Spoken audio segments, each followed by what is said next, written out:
Good morning all of you. हमारा chapter है परमाणु की संरचना, that means structure of an atom कैसा होता है। तो हमने लास्ट अपने क्लास में डिस्कस किया था कि अणु किसे बोलते हैं, तत्व किसे बोलते हैं, यौगिक किसे बोलते हैं।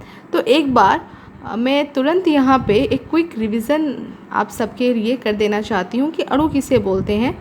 जब दो या दो से अधिक परमाणु मिलते हैं तो हम बोलते हैं कि अणु है। जैसे यहाँ पे आपको दिखाई दे रहा होगा कि ये क्या है, हाइड्रोजन का एक अणु है।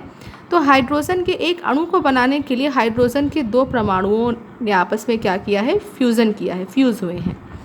उसी तरह से अगर तत्व किसे बोलते हैं, तो कोई पदार्थ है अगर वो एक ही तरह के परमाणुओं से मिलकर बना है तो उसे हम बोलते हैं कि वो एक तत्व है। जैसे आपने सुना होगा लोहा, तांबा, चांदी, सोना, ये सब क्या है, ये सब तत्व हैं। क्यों तत्व हैं? क्योंकि ये सब एक ही तरह के परमाणुओं से मिलकर बने हुए हैं। यौगिक किसे बोलते हैं? जैसे यहाँ पे HCl एक यौगिक है। जो वाटर, जो पानी हम पीते हैं वो भी क्या है, एक यौगिक है।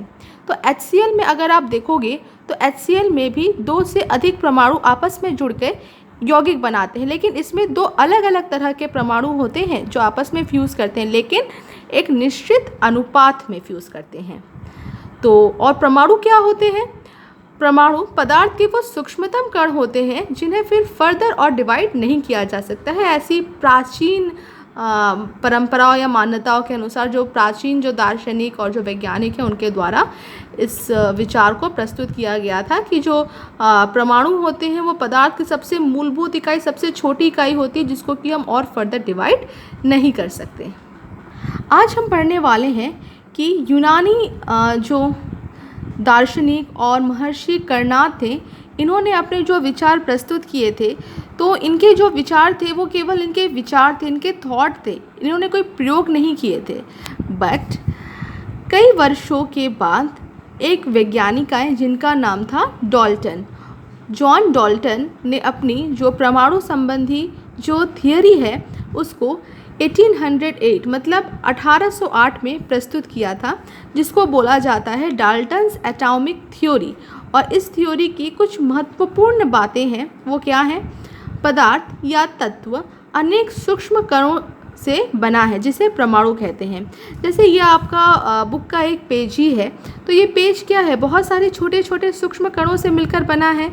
तो उन सूक्ष्म कणों को हम परमाणु बोलते हैं। परमाणु को न तो नष्ट किया जा सकता है और न ही बनाया जा सकता है, ये डाल्टन जी के द्वारा बताया गया।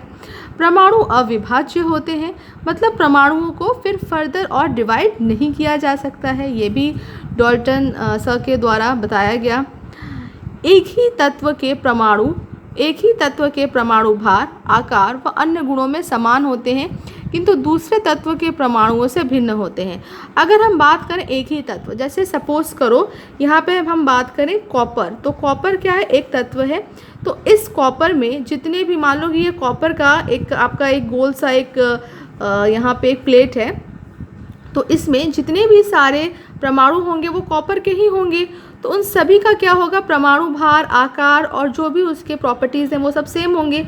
लेकिन यहाँ पे मान लो एक तवा है जो कि लोहे से बना होता है, तो लोहे में जो लोहे के जो परमाणु होंगे वो उनके परमाणु भार, जो आकार हैं वो इससे क्या होंगे, अलग होंगे कि नहीं, ये दोनों आपस में सिमिलर तो होंगे नहीं। तो वही बात यहाँ पे लिखी हुई है कि एक ही तत्व के परमाणु भार, आकार व अन्य गुणों में समान होते हैं। मतलब एक ही तत्व है तो उस एक ही तत्व में उसके जितने भी परमाणु होंगे वो सब सेम साइज़ के, सेम गुण वाले, सेम वेट के होंगे। लेकिन अगर हम किसी दूसरे तत्व के परमाणु से उसकी तुलना करें तो वो दूसरे तत्व के परमाणुओं से अलग होंगे। परमाणु सरल पूर्णांक अनुपात में संयुक्त होते हैं। जो परमाणु होते हैं वो सरल अनुपात में संयुक्त होते हैं। जैसे फॉर एग्जांपल यहाँ वाटर, तो वाटर क्या है, इसमें हाइड्रोजन के दो परमाणु और ऑक्सीजन के एक परमाणु आपस में संयोग करते हैं। किस अनुपात में? 2:1। दो संबंध है, एक के अनुपात में ये आपस में जुड़ते हैं और वाटर का फॉर्मेशन करते हैं। तो परमाणु सरल अनुपात में संयुक्त होते हैं। तो ये कुछ मुख्य बातें बताई गई थी डाल्टन सर के द्वारा। अब हम आगे बात करते हैं कि परमाणु का संगठन। देखो, डाल्टन सर तक ये विचार किया जाता था या ऐसा माना जाता था कि जो परमाणु हैं वो क्या हैं, अविभाजित हैं।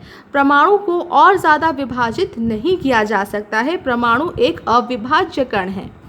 परंतु परमाणु को विभाजित किया जा सकता है। 20वीं शताब्दी के प्रारंभ में अनेक वैज्ञानिकों ने इस क्षेत्र में कार्य किया और प्रयोगों के आधार पर यह सिद्ध किया कि परमाणु को विभाजित किया जा सकता है। उसकी एक निश्चित संरचना होती है तथा उसमें कई प्रकार के अवयव कण अथवा मूल कण, जिसको फंडामेंटल पार्टिकल बोलते हैं, विद्यमान रहते हैं। मुख्य रूप से ये 3 मूल कण हैं, इलेक्ट्रॉन, प्रोटॉन और न्यूट्रॉन। मतलब जो परमाणु होते हैं वो इलेक्ट्रॉन, प्रोटॉन और न्यूट्रॉन से मिलकर बने होते हैं। तो आपने क्या सीखा कि परमाणु जो होते हैं उनको डिवाइड किया जा सकता है, और परमाणु को अगर हम डिवाइड करेंगे तो हमें क्या मिलेगा, इलेक्ट्रॉन, प्रोटॉन और न्यूट्रॉन की प्राप्ति होगी। जिसमें इलेक्ट्रॉन क्या होता है, इलेक्ट्रॉन का आविष्कार सर जे थॉमसन ने कैथोड किरणों के अध्ययन के फलस्वरूप किया था।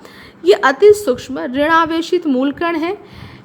एक इलेक्ट्रॉन पर इकाई ऋणावेश होता है। इलेक्ट्रॉन का द्रव्यमान हाइड्रोजन परमाणु के द्रव्यमान का लगभग 1/1837 भाग होता है। प्रोटॉन क्या होता है, प्रोटॉन की खोज गोल्डस्टीन ने 1886 में की थी। बाद में रदरफोर्ड ने इसे प्रोटॉन नाम दिया। ये अति सूक्ष्म धनावेशित मूल कण है। प्रोटॉन पर इकाई धनावेश होता है। प्रोटॉन का द्रव्यमान हाइड्रोजन परमाणु के द्रव्यमान के लगभग बराबर होता है। इसका जो द्रव्यमान है वो हाइड्रोजन परमाणु के द्रव्यमान का 1/1837वां भाग है, लेकिन प्रोटॉन का द्रव्यमान हाइड्रोजन के परमाणु के द्रव्यमान के बराबर होता है। न्यूट्रॉन की खोज जेम्स चैडविक ने की। न्यूट्रॉन विद्युत उदासीन मूल कण है। इसका द्रव्यमान हाइड्रोजन परमाणु के द्रव्यमान के लगभग बराबर होता है। दैट मीन्स इस पर कोई चार्ज नहीं होता। प्रोटॉन पे पॉजिटिव चार्ज होता है और इलेक्ट्रॉन पर नेगेटिव चार्ज होता है। इलेक्ट्रॉन की खोज सर जे थॉमसन के द्वारा किया गया था। प्रोटॉन की खोज गोल्डस्टीन के द्वारा किया गया था, बट जो नाम है वो रदरफोर्ड के द्वारा रखा गया था, याद रखना। और न्यूट्रॉन की खोज जेम्स चैडविक के द्वारा किया गया था। तो आई होप आपको यहाँ तक का जो पूरा लेक्चर है वो समझ में आया होगा। कल हम पढ़ेंगे कि परमाणु का रचना मॉडल क्या है, कि परमाणु को बनाने के लिए कौन कौन से रचना मॉडल को प्रस्तुत किया गया था।